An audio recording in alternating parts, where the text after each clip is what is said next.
के गोलियों खणी क़त्ल करे छडि॒यो आहे। हथियारबंदनि जी फायरिंग में हिकु ॼणो ज़ख़्मी थियो आहे। इहा अहम ख़बर नाज़िमा सां शेयर करे रहिया आहियूं। मीरो खान में हथियारबंदनि नौजवान खे गोलियूं हणी क़त्ल कयो आहे। वधीक इनाम ख़बर जे हवाले सां ॿुधायूं पिया। हथियारबंदनि जी फायरिंग में हिकु ॼणो ज़ख़्मी थियो आहे। ब्रेकिंग न्यूज़ आहे, नाज़िमा सां शेयर कयूं पिया। मीरो खान मां जिते हथियारबंदनि जी फायरिंग में हिकु नौजवान खे गोलियूं हणी क़त्ल कयो वियो आहे। अवांखे ॿुधायूं पिया त हथियारबंदनि जी फायरिंग में हिकु ॼणो ज़ख़्मी पिणु थियो आहे। अहम ख़बर ॾियूं पिया अवांखे। मीरो खान में हथियारबंदनि नौजवान खे गोलियूं हणी क़त्ल करे छडि॒यो आहे।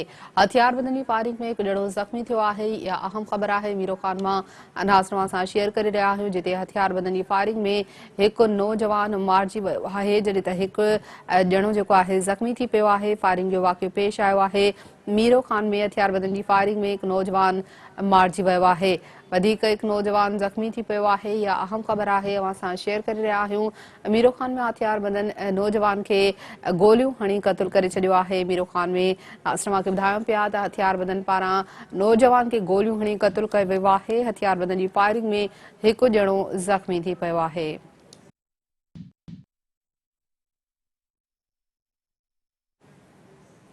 अहम ख़बर ॾियूं पिया अवांखे। मीरो खान मां जिते हथियारबंदनि जी फायरिंग में हिकु नौजवान क़त्ल थी वियो आहे। हथियारबंदनि जी फायरिंग में हिकु ॿियो जेको आहे उहो ज़ख़्मी थी पियो आहे।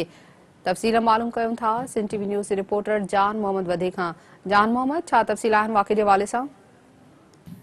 मीरो खान सिजाल रोड ते जेको आहे त कटोर लाड़े वटि हथियारबंदनि जी फायरिंग में कोट लालबख्श मैसर जो रहवासी जेको पब्लिक हेल्थ जो मुलाज़िम आहे कश्मीर मैसर 48 वरियनि जो आहे कश्मीर मैसर, उहो क़त्ल थी वियो आहे। ऐं जॾहिं त हुन सां दोस्त जेको गॾु हुयो ॻोठ सिलड़ी जो रहवासी आहे पिरामिरी उस्ताद नादर दुनिया, उहो ज़ख़्मी थी वियो आहे। पुलिस जेके मक़तूल जो लाश ऐं जेको ज़ख़्मी खे वाक़े वारे हंध तां खणाए तालका मीरो खान जे अस्पताल में जेको मक़तूल जो पोस्टमार्टम कराए ज़ख़्मी खे जेको आहे उहो हुनखे जेको लाड़काणे मुंतक़िल कयो वियो आहे।